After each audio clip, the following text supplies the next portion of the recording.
pulls through it. 5 seconds. What's it going to be?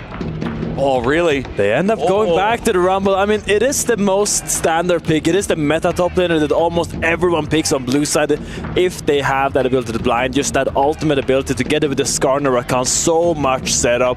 Just has that team fight presence, even if the lane doesn't go well. But you walk right into Flandre's Yorick, who he has been so good on. This matchup is really nice because Yorick has that early game sustain in that.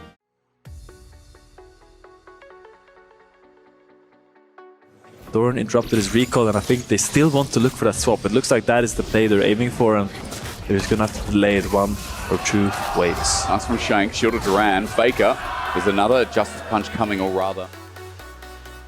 Oh, oh! Sees him, Faker stops it. Cork is gonna be here alone, getting a lot of solo XP against his Yorick.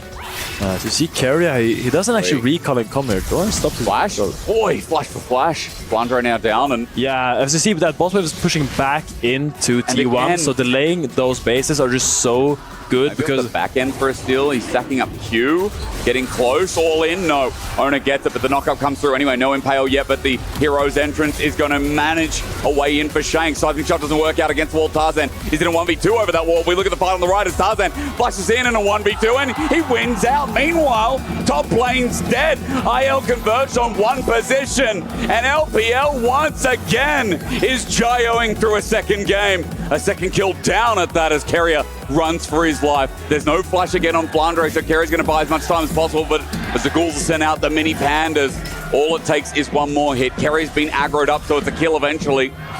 And AL, it will be 3. No, make it 4 because Faker's now caught out as well on mid-wave. His flash is available, but he's trying to walk it out, get the move speed, which will succeed. But AL's early game, only mitigated by the fact that Hope is now flashed. Yeah, big jungle spike lead here from AL. Sadly, owner stuck with the Chroma's belt. Crazy Cat made a Yorick skin, but because with the Chroma, you just get the pandas, but they still meow. Keria goes.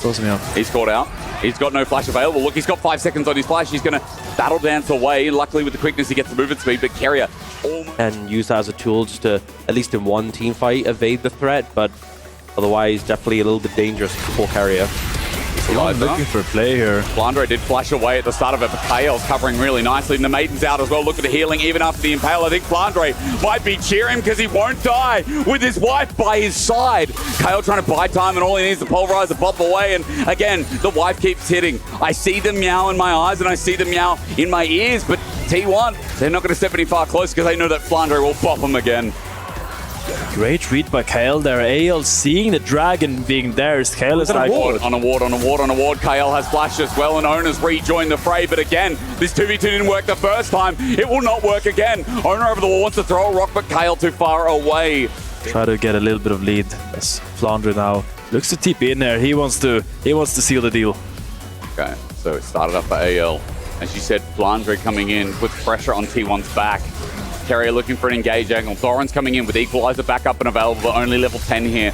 Wave getting pushed by AL, thanks to Hope, as AL group up as 5. The Weaver's all coming in as well. The poke begins as Faker. Ulti's in, but the center ult lines down as AL are going to take themselves a Bernie hot as Keria jumps in, but he's a little bit early. The Impale, though, not too bad. But bringing in the Galio, maybe not. Maybe T1 just have to abandon. With the Herald down, though, a flick back brings the fight into its second phase. It's Faker who zones out with Ona getting away as a sling of health as Herald's just going to be dropped straight away. A wall around Doran with a shield of Durant. It's a shield of Doran. He will not pass. Guma tagged out. Tarzan zoned away, but the range is immense. AL just keep going forward, and T1 keep losing out.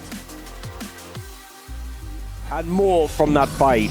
And this is the first team from the LPL really showing why they are so respected in the region with great team fighting. You got to just weave around when you have some downtime. Hang on, Cage is up as well, and Doran kept in it for a little bit with the Maiden up. Doran is getting bopped around. Flandre's looking for the solo kill with Flash. It's easy. Bonk him on the head. Flandre digs a grave for Doran. Bonks on the head with that shovel. And now because of that as well, TP advantage. Doran has to come up and TP as well, but Flandre, we're going to begin the Atakan. It's up to T1 to stop it. Run Otacon is all about the top lane push, but Kale goes in. Galio old AL have already found off the play. You can see that Shanks is just going to layer on with the equalizer down. T1 might have a chance, but no. Tarzan ulti mitigates it all. Bob back in. Kyle is the only low member, and Flandre zones off Faker. Shanks with the Winds of War. It's a 3-man. Kyle is still low, so there's no follow-up. T1, no. Okay, we've done a bit of damage, but is it enough? With the Weaver's Wall, Faker wants to re-engage, but on the right side, all wrong is Hope. As onto Shanks, they're going to 4-man this while Otacon's going down, but Kerry almost dies. Shanks running away. There's no kill. There's no trade. And at this rate, there is going to be no T1 at EWC. I don't know if you saw, but if you look at the inventories of AL, everyone is hitting their second item spike. Yeah. Meanwhile, T1 is hitting on one components. It's a difficult... Oh, what a route. What a route. Faker caught up, but for now it's okay. Kyle takes a heavy chunk as well. Pop back in, his ulti there. It's a ruse, it's a bait, and Shanks knows it. Double shielded around. Flandre whopping away. The Scorpion King now dead. No longer the one as 3 members tagged up. 2 on the wind to become lightning. And Faker down in the dirt. The fight is ending. T1 are dying, and anyone's legend are rising to the throne. But I just think the use of some of these cooldowns, the CC, the cage, and like Tarzan with the wind become lightning, getting 2 with it, applying that slow. They're just giving you to cut that down a bit, but it means you're doing so much more damage than you would otherwise have to reduce that. Shanks angle. Quickness though starts us off onto Tarzan and stop. The Galio ult is stopped, but the Dawning Shadow that line down for AL can only do so much in a choke. T1 have found something. Kale gets over the back, but Tarzan's still alive. Takes forever to drive. It's a good shutdown, but how much did they need for Tarzan? Flandre, he's going to do some damage to the base.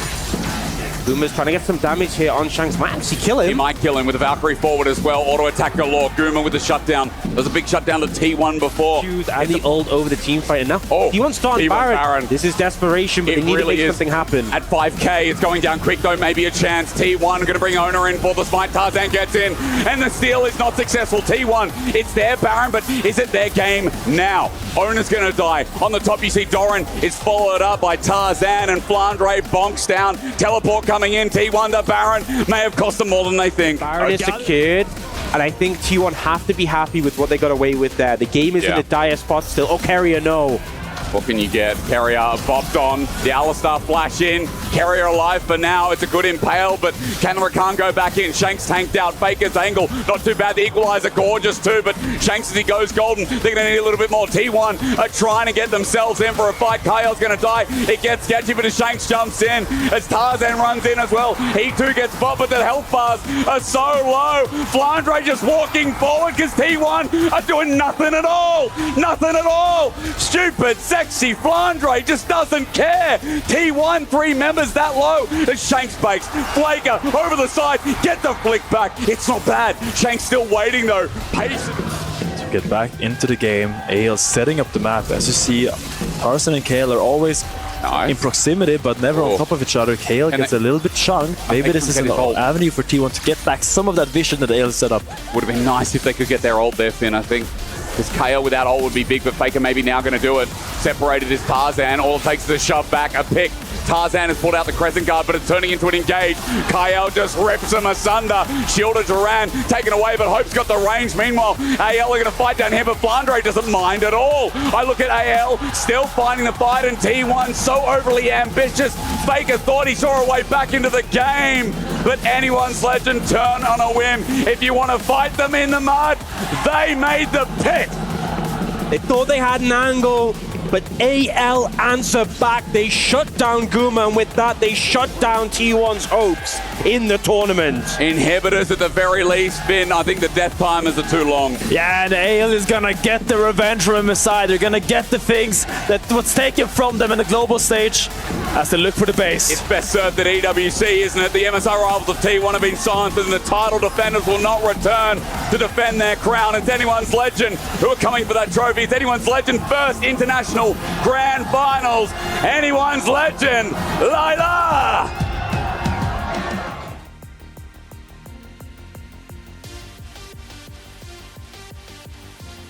up today and they chose violence, especially I think Flandre and Tarzan, both of the games. I mean, also Hope and Caitlyn that both in the game one, that 2v2 was so clutch, but I feel like they're just so on fleek in these skirmishes. I think they just played better mechanically.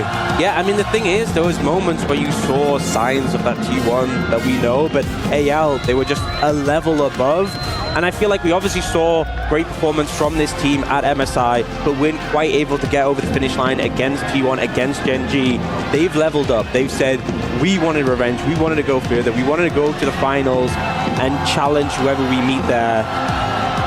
Absolutely, going from being the rising stars of LPL into the grand final of the Esports World Cup, that must feel great. But you still have one more step to claim this trophy. But before that, this is a historical moment in the Esports World Cup history. There has been never a team where they crushed T1 Ski. Would you like to do the honor? 在拿到最后的王冠之前，这是一个历史性的时刻，从未有一个战队曾经压碎 T1 的钥匙，你愿不愿意做这件事情？我很愿意压碎。I would love to crush their key. Please go ahead. There has been never a team that could do what AGL is about to do right now. AGL and Shanks head to the grand final and destroy Team 1 Ski. We will let you enjoy this moment.